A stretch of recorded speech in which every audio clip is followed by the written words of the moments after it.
compartir con todos ustedes este tiempo en el cual, por sobre todo, tenemos interés de conocer todo aquello que el Espíritu tiene para comunicarnos. Es muy importante que nosotros generemos una pausa en nuestra semana, en nuestro día, para que dediquemos el tiempo necesario a escuchar la voz del Espíritu. Estamos viviendo en un tiempo en el que hay demasiado ruido exterior a nivel del cuerpo, a nivel del alma. Y esto no nos permite, de alguna manera, enfocarnos en lo verdaderamente valioso y en todo aquello que es del Espíritu.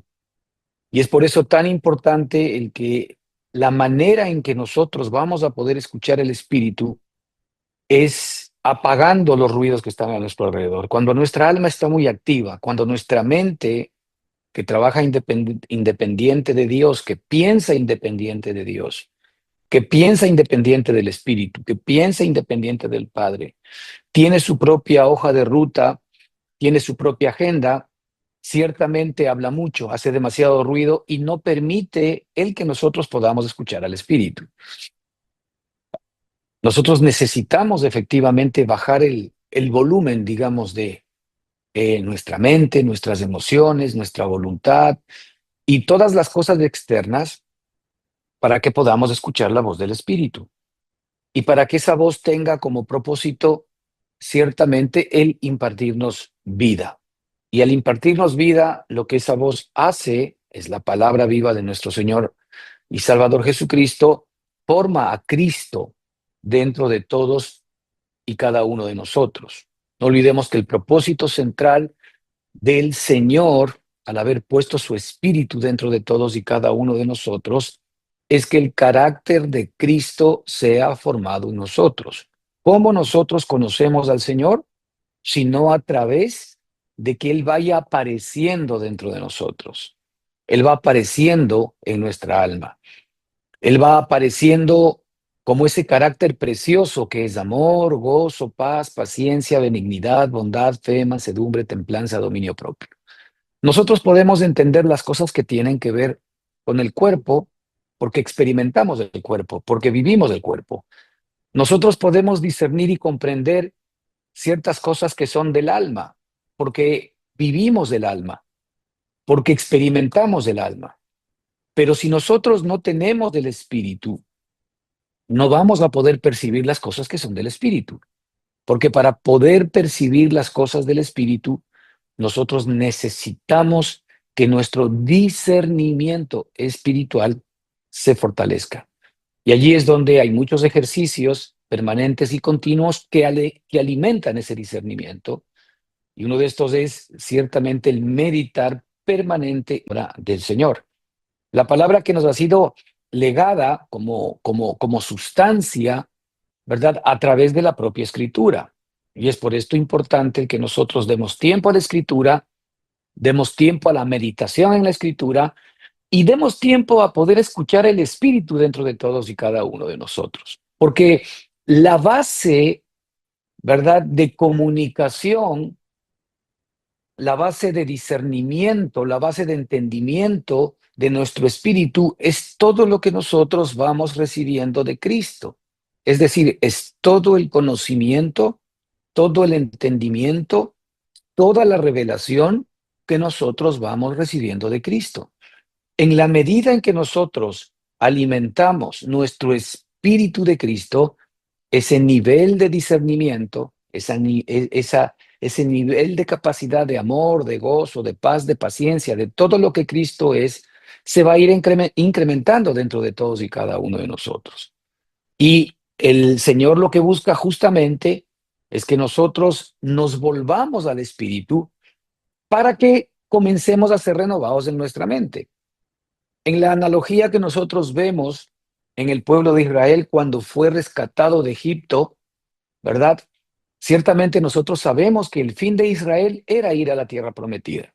Ellos habían sido rescatados de la opresión, habían sido rescatados de la esclavitud, habían sido rescatados de ese yugo servil y duro al cual se enfrentaban los egipcios permanentemente, casi durante 400 años, ¿verdad? Mientras estuvieron efectivamente en Egipto, o una buena parte de su tiempo en Egipto. Ellos experimentaron mucho dolor, experimentaron hambre, experimentaron opresión, ¿verdad? Experimentaron el ser esclavos. Ciertamente eran esclavos, ¿verdad? Y se quejaban ellos mientras estaban en esas condiciones y clamaban a Dios para que Dios les salve.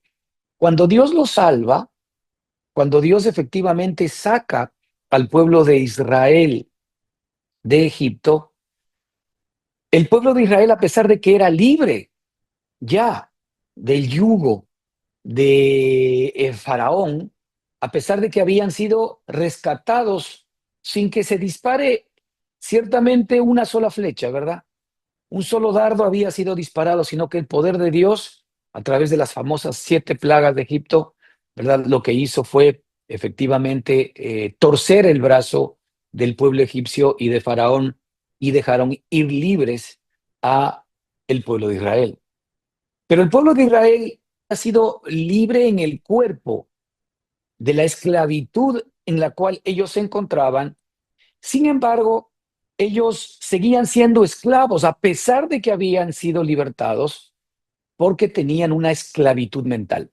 Es decir, a pesar de que habían sido sacados de Egipto, sin embargo, su manera de pensar, ¿verdad? Que había sido moldeada a lo egipcio, no había cambiado. Y es por eso que mientras ellos estaban en el desierto, seguían todavía pensando en Egipto. Llegaron al punto de realmente estimar y extrañar todas aquellas cosas que de alguna manera habían dejado en Egipto. Muchos de ellos decían, nos acordamos de los puerros, nos acordamos de los peroles, nos acordamos de la carne que comíamos en Egipto, cuando se habían olvidado de que clamaban permanente y continuamente por libertad. Clamaban permanente y continuamente porque efectivamente el Señor venga a salvarles.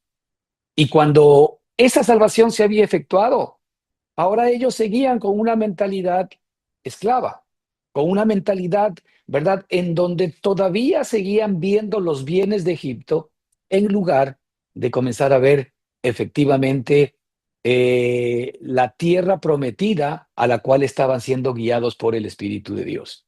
Ahora, esto tiene una muy importante connotación en nosotros, porque en términos espirituales nosotros hemos sido rescatados de nuestra vana manera de vivir, nos muestra el libro de Efesios.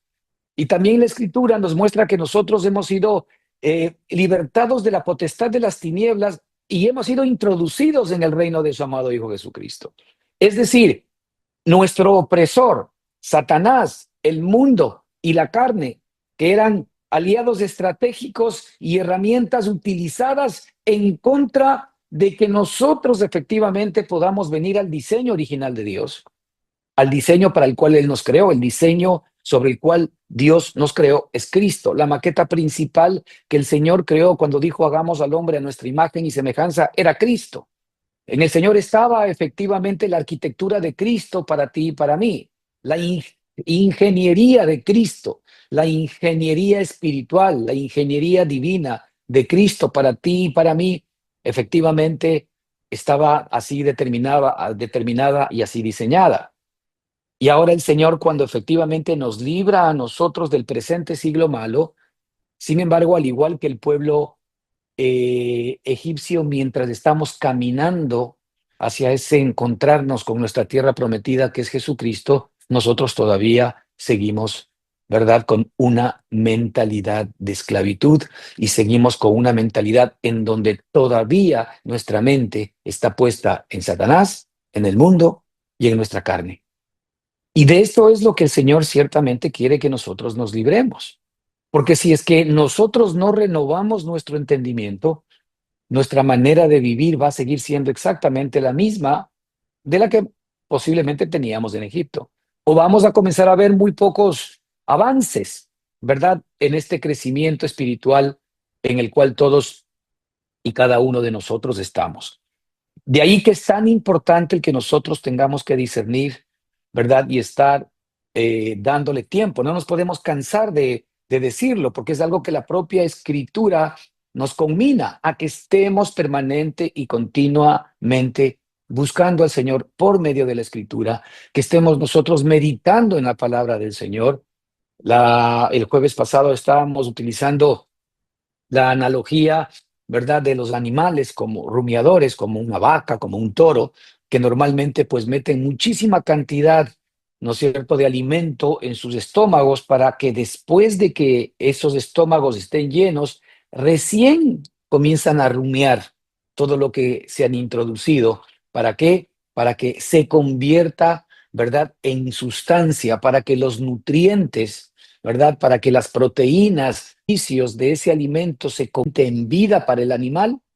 Es necesario que el animal esté permanente y continuamente masticando, rumiando, lo que llamamos, ¿verdad? Efectivamente, todo este alimento que se ha introducido en su estómago. Ahora, en términos espirituales, para nosotros es lo mismo. Primero, nosotros necesitamos efectivamente llenar nuestro espíritu de alimento espiritual. Nuestro espíritu necesita el alimento espiritual que es Cristo, en donde nosotros almacenamos efectivamente, ¿verdad?, lo que el Señor nos muestra.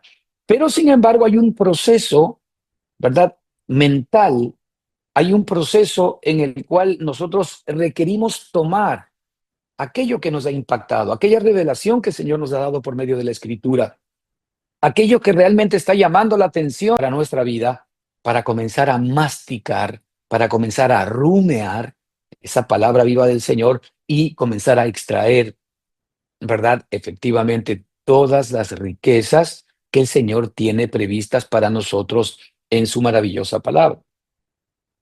Y es por esto que es importantísimo, permanente y continuo, que nosotros tengamos por lo menos estos dos espacios, ¿cierto? Introducir el alimento que es la palabra del Señor en nosotros y después discernir ese alimento. Después, efectivamente, estar permanente y continuamente meditando en esta palabra viva para poder extraer de allí esa vida que es no más ni menos que Cristo para nuestra alma y para nuestro corazón.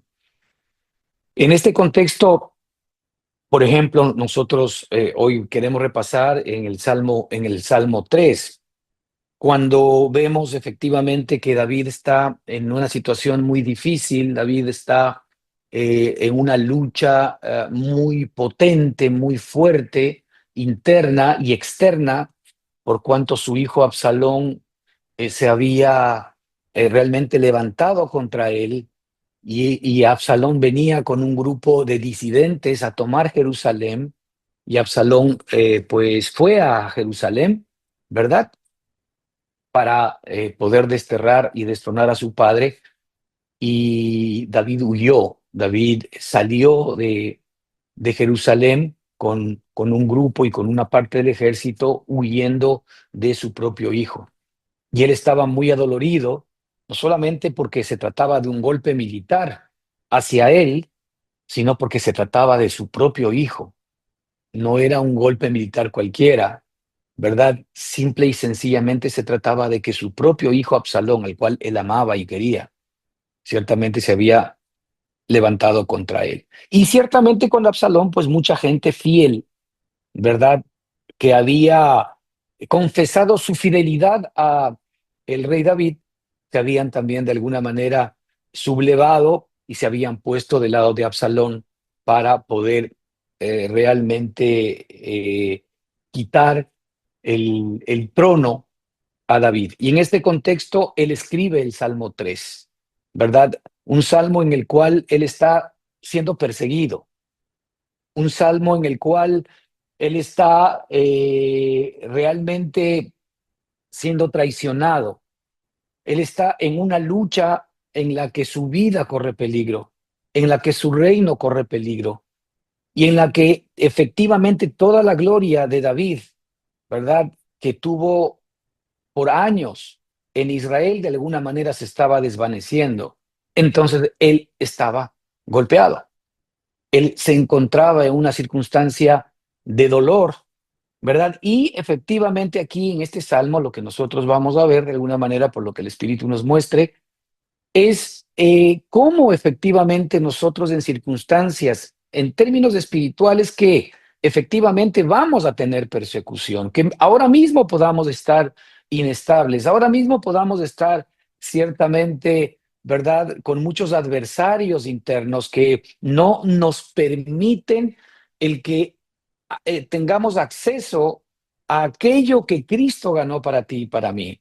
El Señor quiere que nosotros seamos beneficiarios actuales, inmediatos, ¿verdad? De efectivamente todos aquellos beneficios que de alguna manera el Señor ganó para nosotros. La Escritura nos dice, ¿verdad?, que todas las cosas que pertenecen a la vida y a la piedad nos han sido dadas por su divino poder. Eso nos dice el apóstol Pedro, porque todas las cosas que pertenecen a la vida y a la piedad nos han sido dadas. Fíjate, todo lo que le pertenece a Cristo, que es todo lo que verdaderamente es, que es todo lo que verdaderamente existe, que es todo lo que verdaderamente vale la pena, ¿verdad? Todo lo que efectivamente le corresponde a Cristo nos ha sido dado a nosotros, como todas las cosas nos han sido dadas, ¿verdad? Las cosas que pertenecen a la vida y a la piedad por su divino poder. Ahora, todas esas cosas que pertenecen a la vida y a la piedad son las cosas a las cuales el Señor quiere que nosotros accedamos en este tiempo,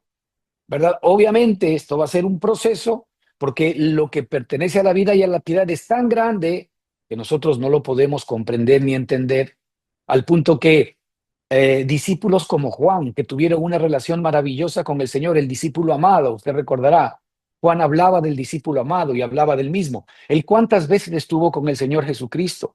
Pero sin embargo, en la visión que tiene en Apocalipsis, cuando el Señor en el Espíritu le lleva a verlo nuevamente, a ver a Cristo, simplemente él no fue capaz de poder sostenerse en pie, sino que la Escritura dice que cuando le vio cayó como muerto ante sus pies.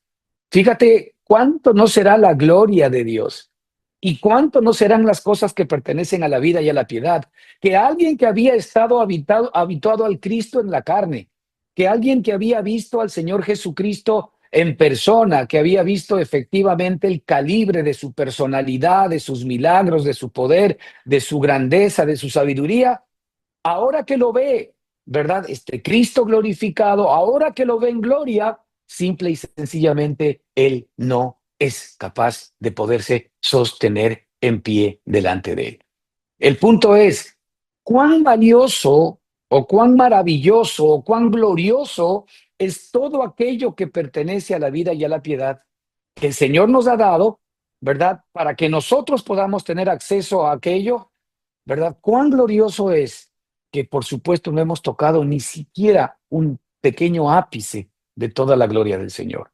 Y el que tiene verdaderamente este anhelo en el corazón, que nosotros tengamos acceso a esta vida preciosa y maravillosa, es nuestro propio Señor. Así que en estos versículos que vamos a leer, en este Salmo 3, aquí vemos, ¿verdad?, aquellos que efectivamente tratan de quitarnos a nosotros, nuestros adversarios, así como en el caso de David, tratan de quitarnos, ¿verdad?, efectivamente la gloria que nos pertenece, la gloria que Dios nos ha dado por medio de Jesucristo. Tratan de quitarnos este conocimiento y esta revelación maravillosa de la libertad que el Señor nos ha dado en Cristo Jesús. Tratan de quitarnos, ¿verdad?, la paz, el gozo, el amor, la paciencia y todo lo que nos pertenece, ¿verdad?, por la obra maravillosa de Jesucristo. Y todos estos enemigos son enemigos que nosotros tenemos que identificar. Generalmente son enemigos que se levantan contra nosotros, en los cuales muchas veces nosotros, sin darnos cuenta, nos volvemos en voceros o nos volvemos simple y sencillamente en aliados estratégicos de un Satanás, de un mundo de nuestra carne, para que nosotros mismos estemos confabulando contra nosotros mismos y efectivamente no recibamos todos los beneficios que el Señor tiene previstos para nosotros. En el Salmo 3, versículo 1, David dice lo siguiente: oh Jehová, cuánto se han multiplicado mis adversarios. Muchos son los que se levantan contra mí. Muchos son los que dicen de mí, no hay para él salvación en Dios. Mas tú, Jehová, eres escudo alrededor de mí. Tú eres mi gloria y el que levanta mi cabeza. Con mi voz clamé a Jehová, y él me respondió desde su santo monte.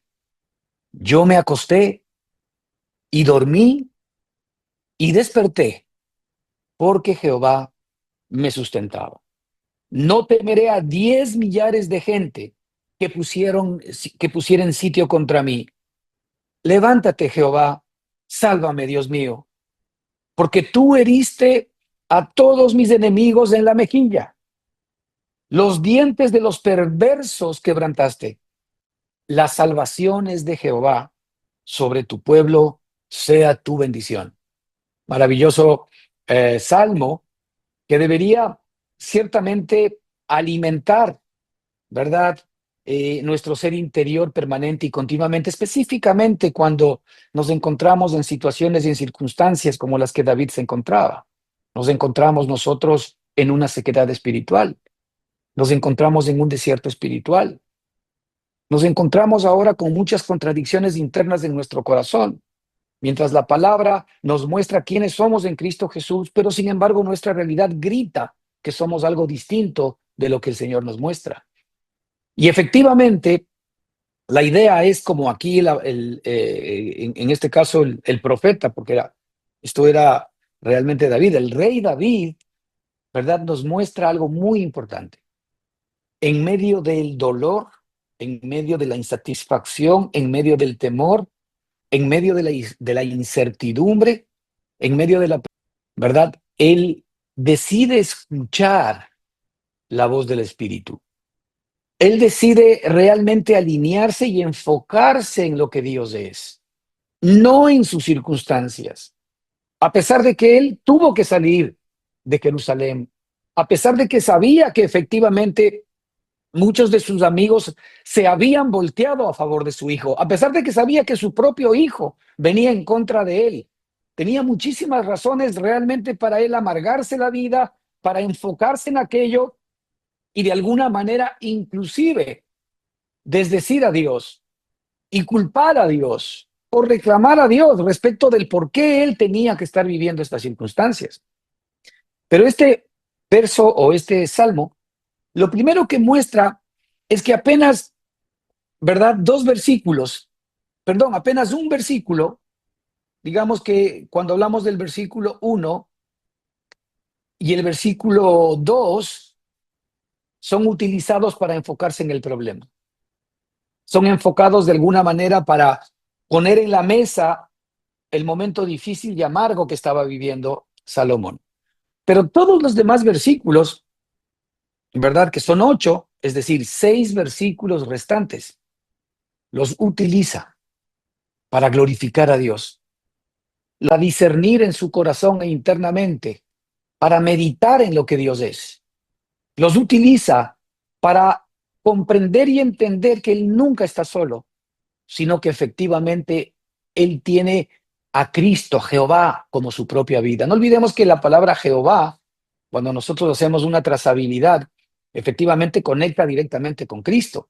La palabra Jehová viene de una palabra que es Yahvé, Yahweh, que se llama el tetragramanón, me parece, tetragramanón, o el tetragramón, o tetragramanón, así se llama, en Yahvé, que era una palabra, ¿verdad? Que antiguamente la gente no podía pronunciar y por eso cambió después a Jehová. Pero sin embargo, Yahvé o Yahweh, ¿no es cierto? Que es esta palabra, ¿verdad?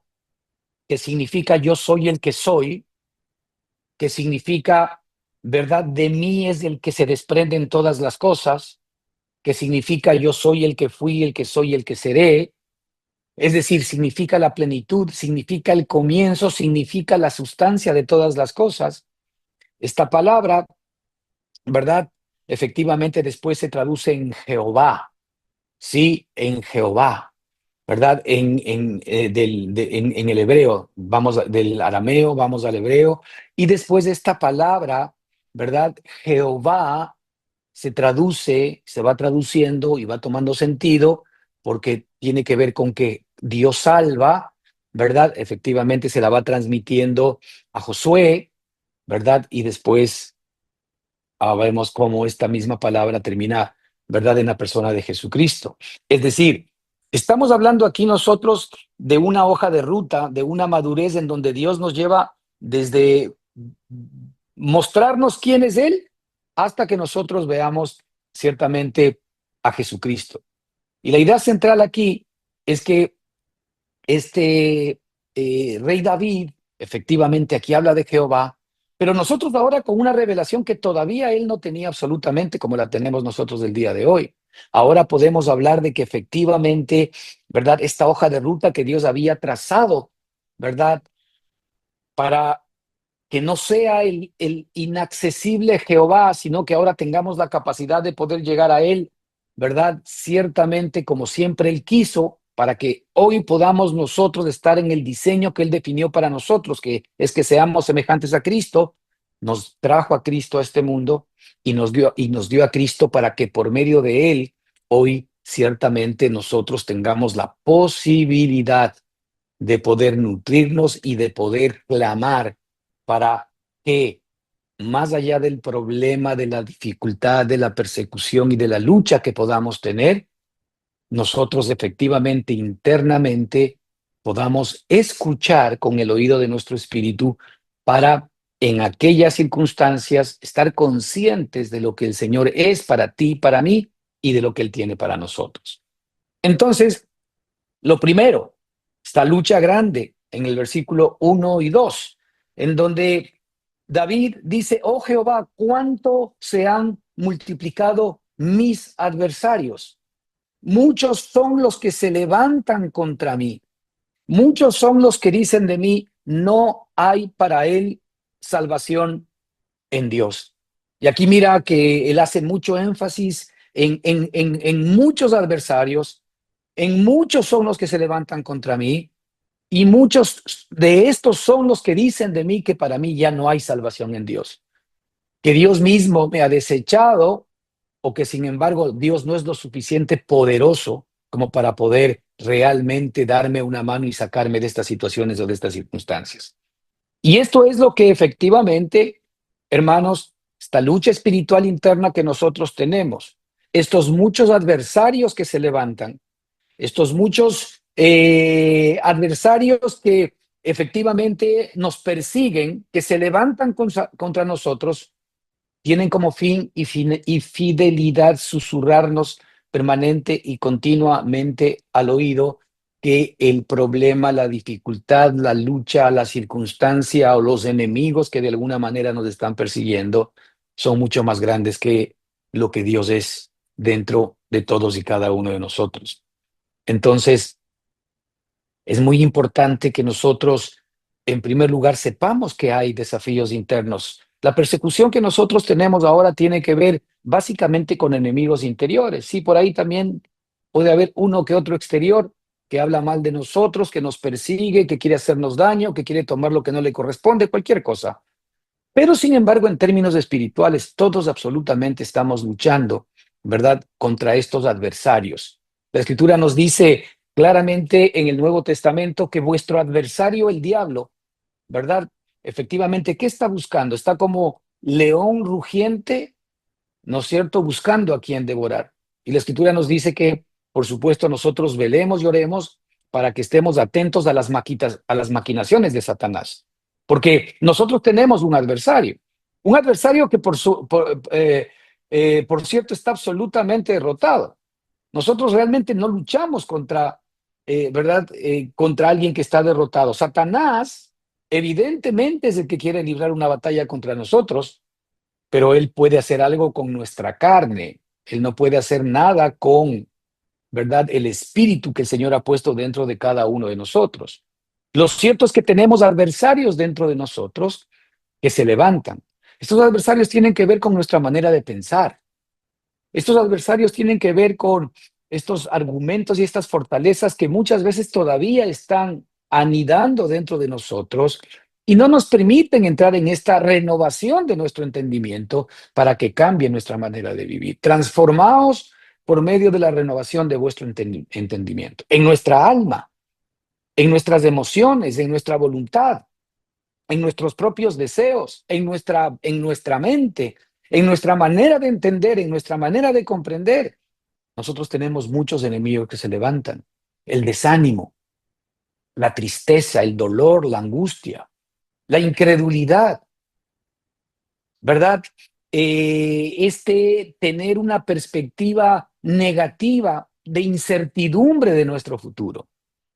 Estar de alguna manera siempre preocupados, ¿verdad? En lo que vivimos, en lo que viviremos, en lugar de estar atentos como nos va a mostrar David, ¿verdad? De cuál es nuestra realidad actual en nuestro Señor y Salvador Jesucristo. Al igual que David, ciertamente nosotros tenemos muchos adversarios, muchos son los que se levantan contra nosotros, ¿verdad? En nuestra mente, en nuestra carne, los deseos de nuestros ojos, ¿verdad? Los deseos de nuestra carne, la vanagloria de la vida. Tenemos Satanás mismo, como hemos visto, que efectivamente intenta nublar nuestros ojos, intenta enceguecernos y engañarnos para que no podamos ver esta salvación preciosa que ya hemos recibido de nuestro Padre. Y tenemos, por supuesto, a un mundo que de alguna manera es absolutamente contrario a todo lo que el Señor propone. La corriente de este mundo lleva a que efectivamente el mundo deje a Dios.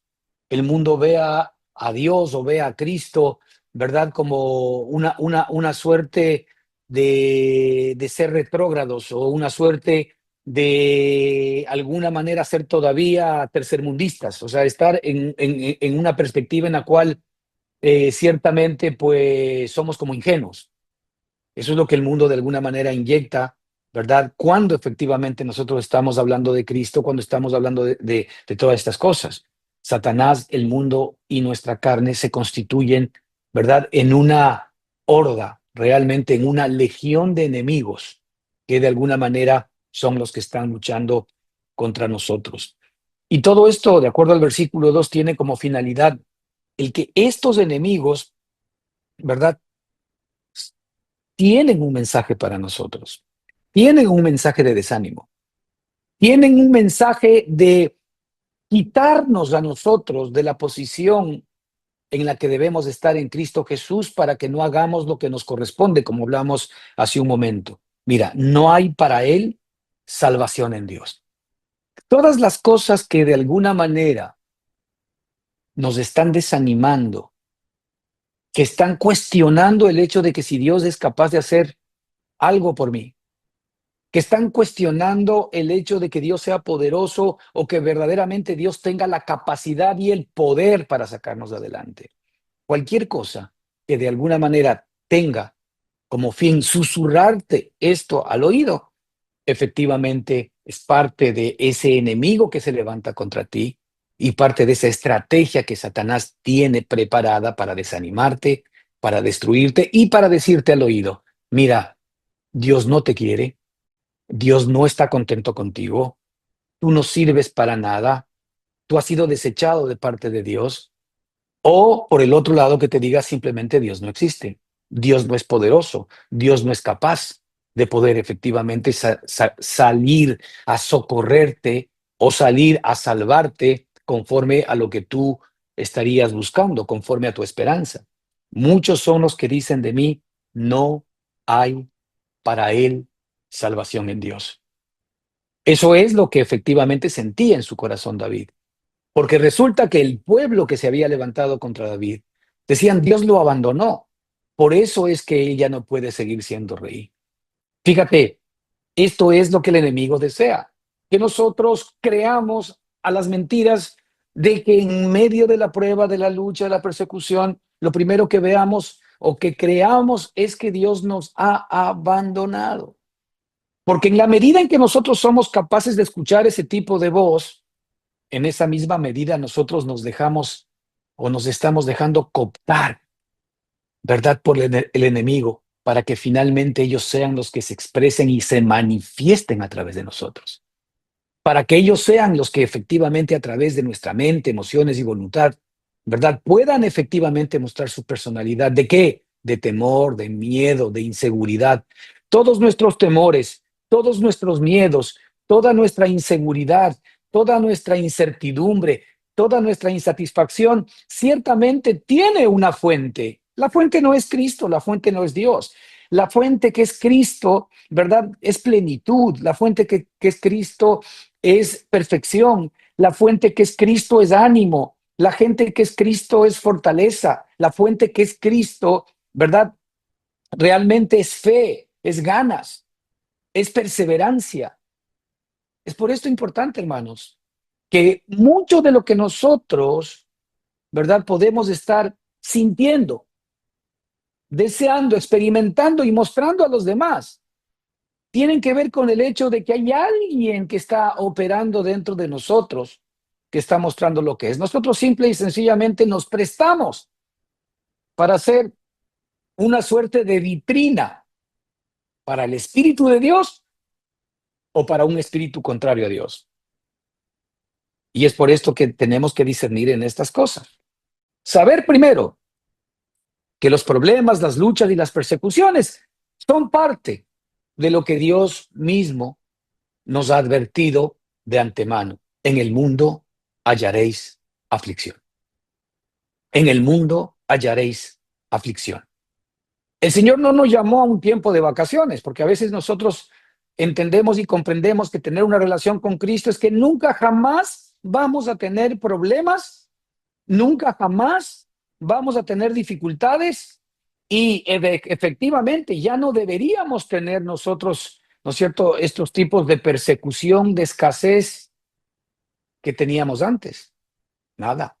El Señor nos dice que en el mundo hallaremos aflicción. Y la Escritura está plagada cuando nos muestra que los propios apóstoles fueron realmente perseguidos. Sufrieron muchísimas tribulaciones. El mismo Señor Jesucristo, ¿cuántas tribulaciones sufrió, verdad, en nuestro nombre por culpa de nosotros?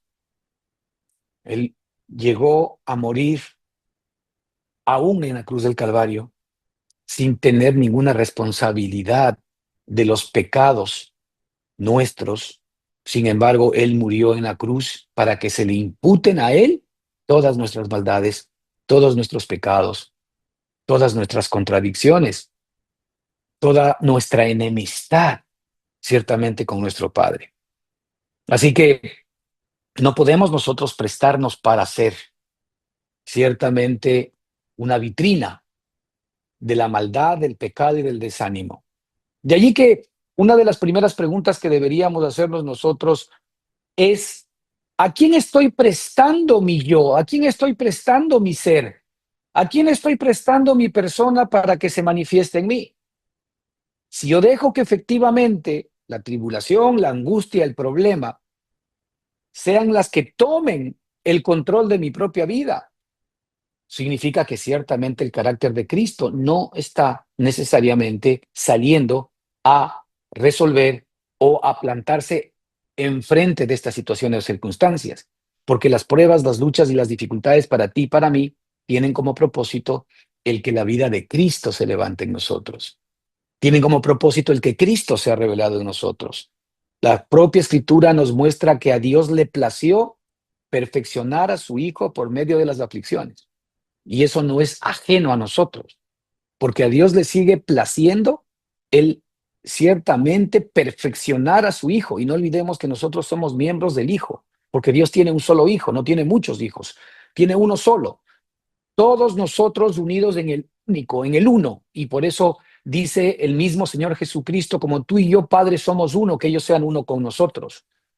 Solamente hay uno, un Hijo, que es Cristo. Y si a Dios le plació que el Hijo sea perfeccionado por las aflicciones, esto también es tocante a nosotros. Ahora, las aflicciones tienen como propósito el ver la salvación de Dios.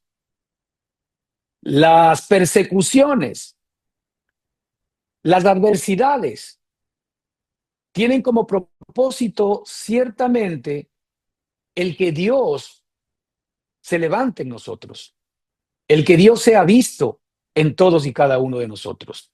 Ese es el punto central que Dios quiere que efectivamente nosotros no perdamos de vista, ¿verdad? Que la vida de Cristo sea realmente revelada en medio de las dificultades y de las circunstancias. No perdamos esa posibilidad, porque ahí es donde el Señor quiere darnos evidencia de su presencia en nuestro corazón y de cuánto Él está creciendo dentro de todos y cada uno de nosotros. Así que cuidado, porque todas estas adversidades, todos estos enemigos tienen como propósito susurrar a nuestro oído que ya no hay para nosotros salvación en Dios. Cuidado, porque si escuchamos aquello y lo tomamos como nuestro, entonces por supuesto hemos caído en la trampa del enemigo. A partir del versículo 2, en donde vemos la estrategia del enemigo. La estrategia del enemigo, pues efectivamente es utilizar la persecución y la adversidad para susurrar a nuestro corazón que no tenemos ciertamente salvación en Dios. Pero sin embargo, a partir del versículo 3 hasta el 8, ¿verdad? Mira cómo David efectivamente discierne su situación. Mas tú, Jehová, eres escudo alrededor de mí, mi gloria y el que levanta mi cabeza. Fíjate, tengo problemas. Versículo 1, versículo 2. Tengo graves problemas. Versículo 1, versículo 2. Tengo muchísimos adversarios. Versículo 1, versículo 2. Estoy sufriendo una situación de persecución al punto que me estoy yendo de Jerusalén. Versículo 1, versículo 2. Y la respuesta del Espíritu Santo, es por eso que tenemos que estar nosotros atentos a lo que el Espíritu nos dice. Sí, hay graves problemas, mas tú, fíjate esa palabra, mas tú, Jehová, ¿ve? Mas tú, Jesús, mas tú eres lo que yo tengo que ver, mas tú eres lo que yo necesito, mas tú eres lo que yo tengo para poder enfrentar cualquier circunstancia, cualquier situación, mas tú eres mucho más grande que todo aquello. Mas tú eres escudo, dice aquí, mas tú eres escudo alrededor de mí. Tú eres escudo alrededor de mí. Mira, estas palabras son palabras del Espíritu, palabras que también susurran dentro de nuestro corazón. Porque por un lado tenemos nosotros estas palabras interiores de nuestros enemigos que nos están persuadiendo de que no hay salvación para nosotros en Dios. Pero sin embargo también tenemos estas palabras del Espíritu que dicen, mas tú, Jehová, eres escudo alrededor de mí. Tú eres mi gloria. Mas tú, Jehová, eres mi gloria. Mas tú, Jehová, eres el que levanta mi cabeza. Hermanos, si nosotros no estamos despiertos a las cosas del Espíritu, jamás escucharemos esta realidad espiritual que el Señor tiene para ti y para mí. Tú tienes problemas, tú tienes luchas, tú tienes dificultades, tú tienes adversarios, tú tienes enemigos. Estás pasando un momento difícil, seguramente sí, pero más tú, oh Jehová. Esa es la respuesta del Espíritu. Más tú, oh Jesús. Más tú, oh Señor Jesucristo. Tú eres escudo alrededor de mí. Tú eres mi escudo permanente y continuo. Nadie me va a poder hacer daño, porque tú estás cuidando mis espaldas. Tú estás cuidando mi lado derecho, mi lado izquierdo y estás cuidando efectivamente mi parte frontal. Tú estás siendo un escudo 24/7 para mí. Estas palabras son las que el Espíritu quiere que nosotros escuchemos en medio de la adversidad, en medio de la dificultad. Y ahí es donde el propósito por el cual Dios nos creó comienza a ser una realidad en nosotros, porque Cristo quiere tomar el papel que le corresponde en ti y en mí.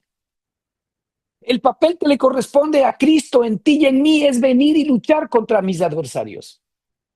Es mostrarme que Él es mi escudo, que Él es mi fortaleza. Es mostrarme que Él es el poder que efectivamente está operando a mi favor para poder librarme de todos mis enemigos. Mas tú, Jehová, eres escudo alrededor de mí. Mas tú, Jesús, eres mi gloria. Mas tú, Jesús, eres el que levanta mi cabeza. Esta parte maravillosa última. Mas tú eres mi gloria y tú eres el que levanta mi cabeza. Él es mi gloria porque la gloria tiene que ver con la expresión y la manifestación del carácter de Cristo dentro de nosotros. Cuando la gloria de Dios se manifiesta es que Cristo se manifiesta. Cuando la gloria de Dios se manifiesta es que el amor, el gozo, la paz, la paciencia, la benignidad, la bondad, la fe, la mansedumbre, la templanza, el dominio propio se están manifestando a través de nosotros. Y allí es Cristo nuestra gloria. porque estamos mirando su persona, estamos mirando su personalidad, estamos mirando su poder, estamos mirando su gracia a través de nosotros. Cristo comienza a aparecer en tu alma, Cristo aparece en tu mente, Cristo aparece en tus emociones, Cristo aparece en tu voluntad. Tú eres mi gloria y el que levanta mi cabeza. No se está refiriendo necesariamente a la cabeza de mi yo, de mi ego, a mi cabeza humana, a mi orgullo y a mi amor propio. Aquí dice, mas tú, oh Jehová, eres quien levanta mi cabeza. Es decir, tú eres quien levanta al Cristo, que es mi cabeza, que está dentro de mí. Tú, Jehová, eres el que levanta mi cabeza. ¿Quién es nuestra cabeza? De acuerdo con la Escritura. Nuestra cabeza, de acuerdo con la Escritura, es Cristo. Cristo es la cabeza de la iglesia. Mas tú, Jehová, eres quien levanta mi cabeza. Eso es lo que necesitamos tú y yo. Que nuestra cabeza se levante, que Cristo que está en nosotros se levante, que nuestra cabeza sea el que luche por nosotros, que nuestra cabeza sea ciertamente la que se revele dentro de todos y cada uno de nosotros, y que nuestra cabeza sea levantada para que nuestros enemigos no tengan ninguna posibilidad en nuestra contra. Así que esta voz es la voz del Espíritu. Por el un lado tenemos la voz del enemigo en los dos versículos anteriores, susurrándonos, ¿verdad? Que para nosotros no hay salvación en Dios. Pero en el versículo 3 nos encontramos con la voz del Espíritu que nos dice, mas yo soy, dice el Señor, yo soy tu escudo, yo soy tu gloria, yo soy el que levanto tu cabeza. Y ahí viene la parte que nos corresponde a ti y a mí. ¿Qué escuchamos? Escuchamos la voz persuasiva de nuestros adversarios que nos sugieren que no hay salvación para nosotros, que no hay Dios para nosotros, que no hay más poder de Dios a nuestro favor.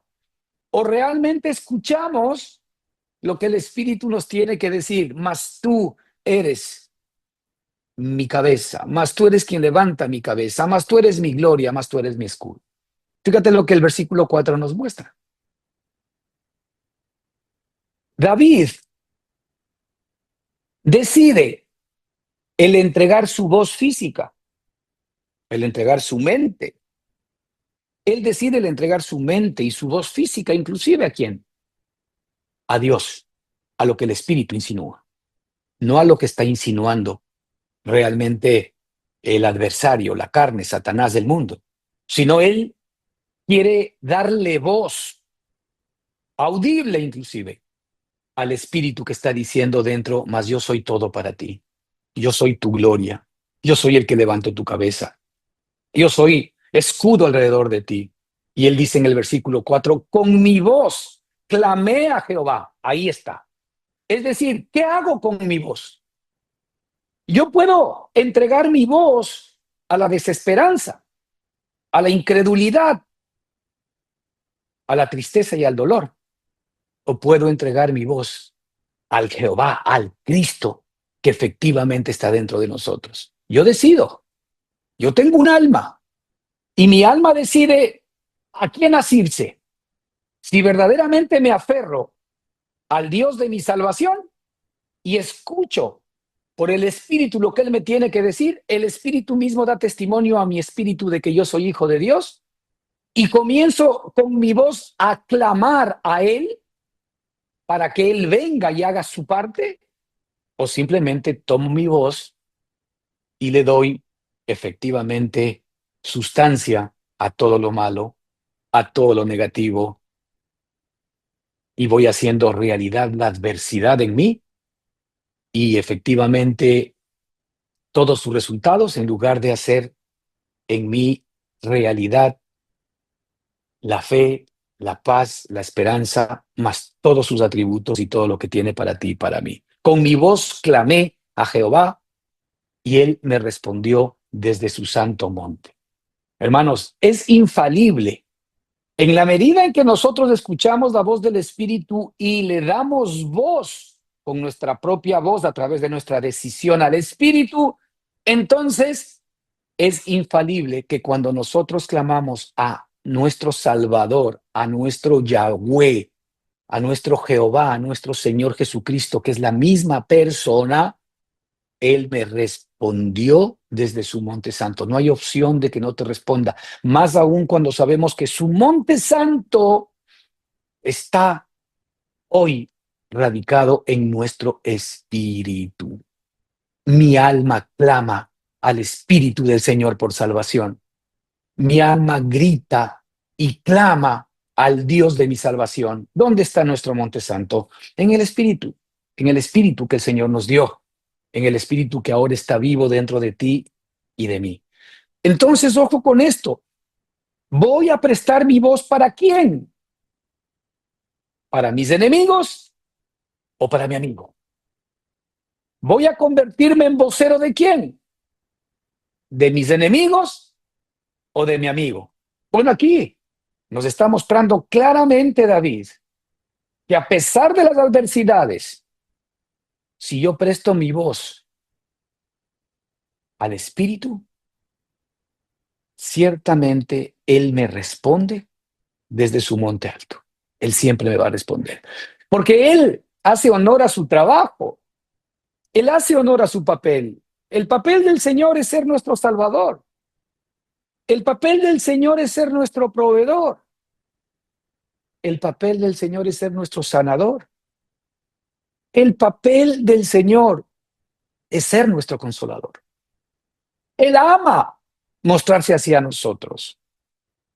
Pero para esto son las circunstancias de adversidad y de dificultad, para que nosotros clamemos a Él y Él venga efectivamente y nos responda desde su monte santo. Esta decisión de comenzar a clamar al Señor va a traer paz, va a traer seguridad y va a traer confianza del Espíritu a tu propia vida. Fíjate lo que dice el versículo 5. Resultados de prestar mi voz a la voz del Señor. Yo me acosté y dormí y desperté porque Jehová me sustentaba. Escucha bien, yo me acosté y dormí y desperté porque Jehová me sustentaba. Ahora el Espíritu estaba poniendo en el corazón de David una revelación maravillosa, una confianza divina que tenía que ver con mostrarle que efectivamente Él es el que sustenta todas las cosas. Él es el que nos sustenta a nosotros. Sea que nosotros estemos despiertos, sea que nosotros estemos en nuestras actividades, sea que nosotros vengamos a casa para acostarnos, sea que nosotros estemos durmiendo. Aquí la Escritura nos dice que el Señor es el que nos sustenta. 24/7. Esa confianza de ver así espiritualmente al Señor nos viene simple y sencillamente de la decisión de escuchar su voz, de discernir en lo que Él tiene para decirnos a nosotros, en alimentarnos de esta palabra viva que tiene como propósito justamente generar en nosotros confianza absoluta, seguridad interna de que efectivamente el Señor es nuestro sustento en cada situación y en cada circunstancia. No, mi sustento no es del trabajo. Mi sustento no es aquella persona que me está ayudando. No, mi sustento no es el gobierno. Mi sustento no es la dádiva o la ayuda que estoy recibiendo de cualquier institución. Mi sustento no es aquel que de alguna manera está, ¿verdad?, proveyendo para mis necesidades. La palabra del Señor nos dice que Él es quien me sustentaba en la mañana, en la noche, en la tarde, mientras yo me despierto, mientras yo me acuesto y mientras efectivamente yo duermo. Solamente algo que puede venir de parte de Dios para ti y para mí. Y fíjate, y Él continúa recibiendo esta maravillosa revelación en el versículo 6. Ya no solamente que Él entiende que a pesar de todas sus adversidades, su sustento es Dios mismo, sino que ahora el amor perfecto echa fuera el temor. ¿Qué dice el versículo 6? No temeré, a 10 millares de gente que pusieren sitio contra mí. Señor le estaba mostrando que no había enemigo más grande, más poderoso, ¿verdad? Que podría efectivamente vulnerar el amor de su Salvador que tenía para con David y el mismo amor que el Señor tiene para con nosotros. No temeré. El amor perfecto echa fuera el temor. El Señor quiere echar todo temor de tu corazón. Temor a cualquier cosa. Temor a morirte. Temor a quedarte en la quiebra. Temor a que tus hijos se enfermen. Temor a que las circunstancias no funcionen. Temor a que me quiten esto o lo otro. Fuera temor. El amor perfecto echa fuera temor. Porque quien nos sustenta es Cristo. Quien nos da vida es Cristo. Quien realmente pelea las batallas por nosotros es nuestro Señor y Señor Jesucristo. Versículo 7, que va de la mano, ¿verdad? Con esta voz de clamor. Dice, levántate Jehová, sálvame Dios mío. Esto es, levanta mi cabeza. Cuando el Señor mismo levanta nuestra cabeza, que es el mismo dentro de nosotros, Él se levanta a salvarnos. Él se levanta a proveernos.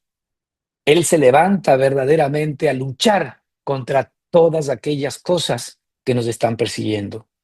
Porque tú heriste a todos mis enemigos en la mejilla. Esto es maravilloso. Fíjate que la palabra que utiliza aquí David, a pesar de que estaba viviendo todavía el momento de angustia y de dolor de la persecución, él habla en pasado. Dice, porque tú heriste. Es decir, tú ya lo hiciste. Esto es lo que el Espíritu le estaba mostrando a David. Tú ya hiciste, ¿qué hiciste? Tú heriste a todos mis enemigos en la mejilla, los dientes de los perversos quebrantaste.